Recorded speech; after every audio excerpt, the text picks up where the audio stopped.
right, our next race, we're moving to another race. The next race is for Wilmot Union High School Board. And our first candidate we'll be hearing from is Joy Corona.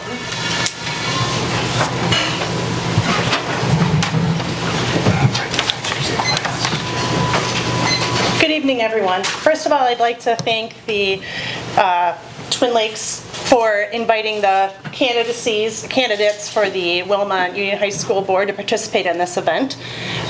This format is actually really effective to hear from each other and meet each other face to face. I am a long lifer Wisconsinite, grew up in Racine, attended Marquette, and have been living in Silver Lake for the last 20 years. We found our lot, loved it, and bought it within 3 days because we knew this is the area we wanted to raise our family. I have 3 Panther children. I have a graduate, a junior that's currently attending Wilmot, and a 7th grader who will be an aspiring Wilmot Panther. I'm an active community member, volunteering at hundreds and hundreds of community hours, both to academic and athletic activities. I've been on the Junior Panthers, which was previously the Bulldogs, football and cheer board since 2014. I also work full-time as a civil engineer, and I have been with my consulting firm for the last 20 years. Some of you may be aware of some discussions that have been occurring on social media. I am sad that things related to this campaign have gotten personal, and I honestly have no idea why. What is clear is that all candidates and all persons are passionate and want what is best for Wilmot, but don't necessarily agree on what it looks like or how to implement it. Becoming involved in voicing concerns is not personal. Bringing attention to concerns and holding alternative views is not bullying. It's actually healthy and a key foundation of our democracy. I am open to discuss any issue and have done so with everyone who has reached out to me personally. I am not, however, willing to engage on debates on social media, whether provoked or even whether comments are untrue. If elected, I will advocate to make sure all views are brought forth, even those I may not agree with.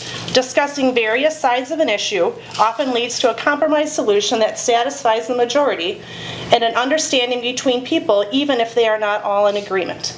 I can give you a professional example. I've been involved with the Lake County Stormwater Management Ordinance through a number of various revisions. That ordinance has to serve the development community and the public sector.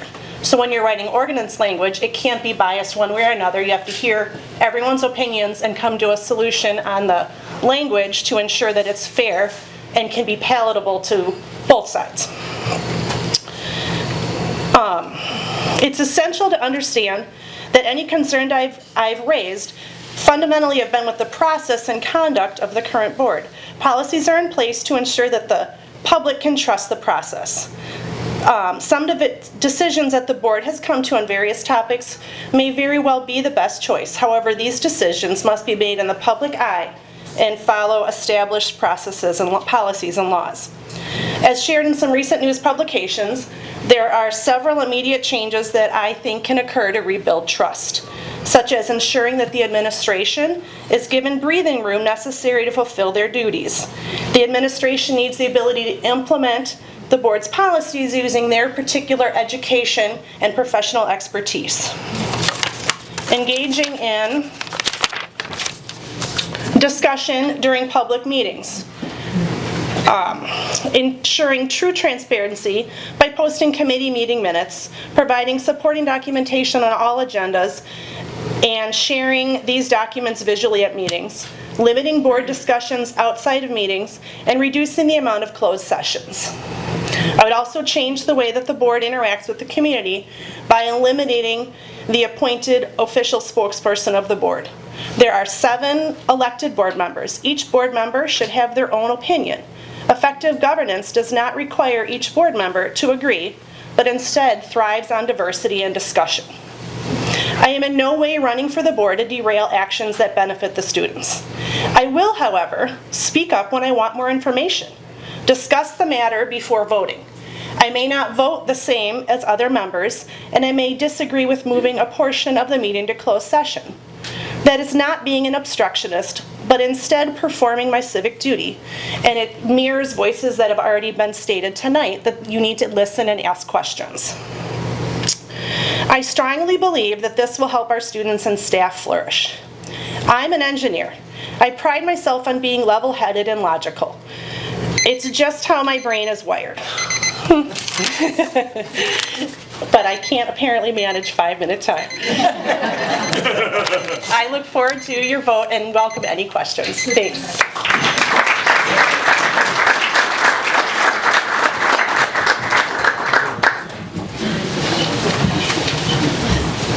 All right, next candidate is Lori DeMoon.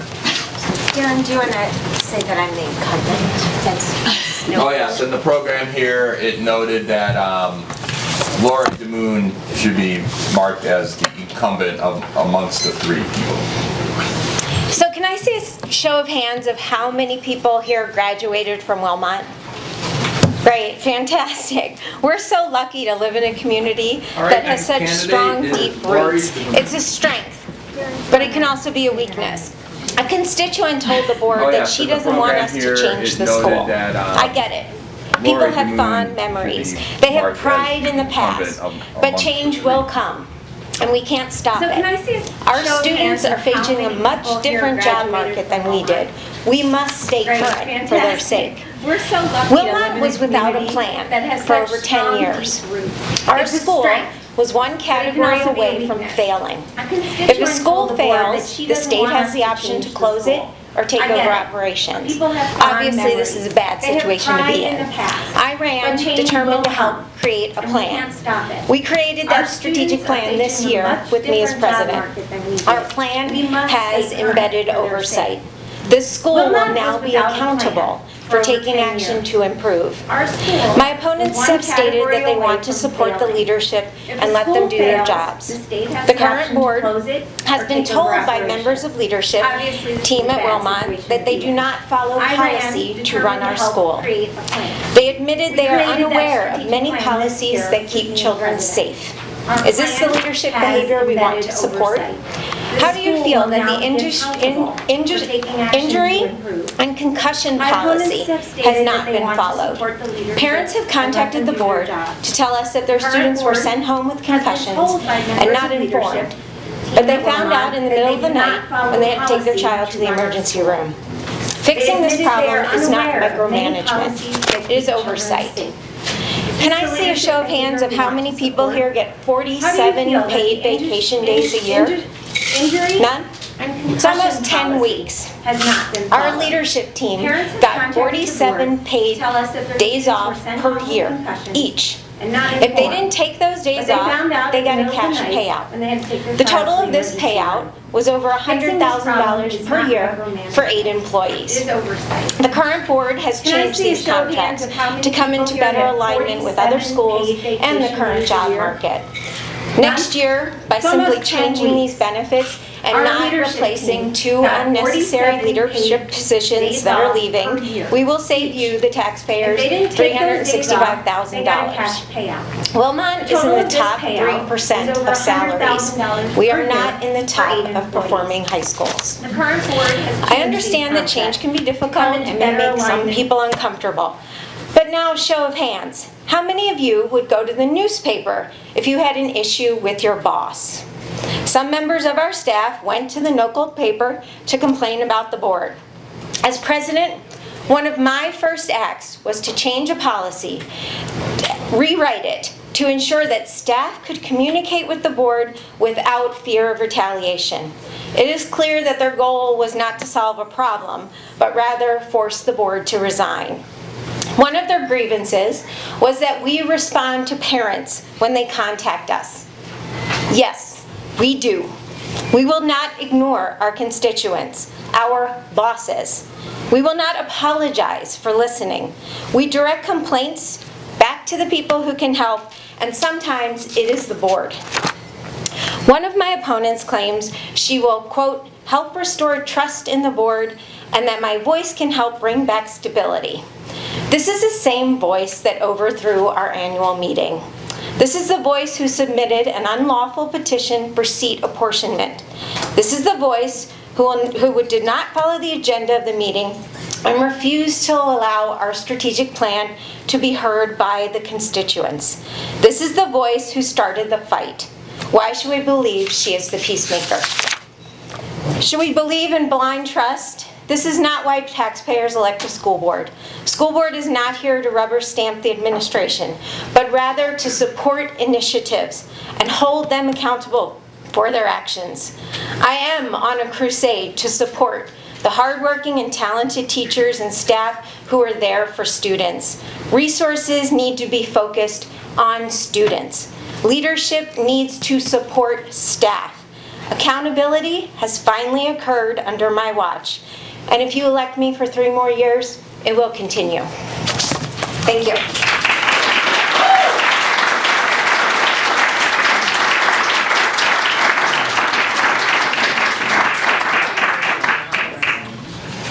All right, our final candidate for Wilmot Union High School Board is Kim Swanson.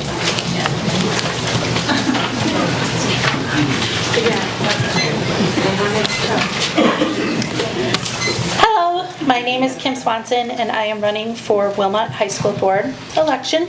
I would like to thank the Twin Lakes Chamber and Twin Lakes Country Club for putting on tonight's forum. For those of you who don't know me, I am a lifelong resident of Twin Lakes and I attended both Randall Grade School and Wilmot High School. I raised my 3 children here and my oldest son has also settled in the Randall School District with his new wife.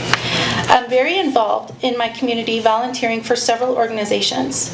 My children were involved in high school in football and cheerleading, and each one of them had great connections with their coaches and their teachers. Some of those connections continue today, even though they are adults and have graduated.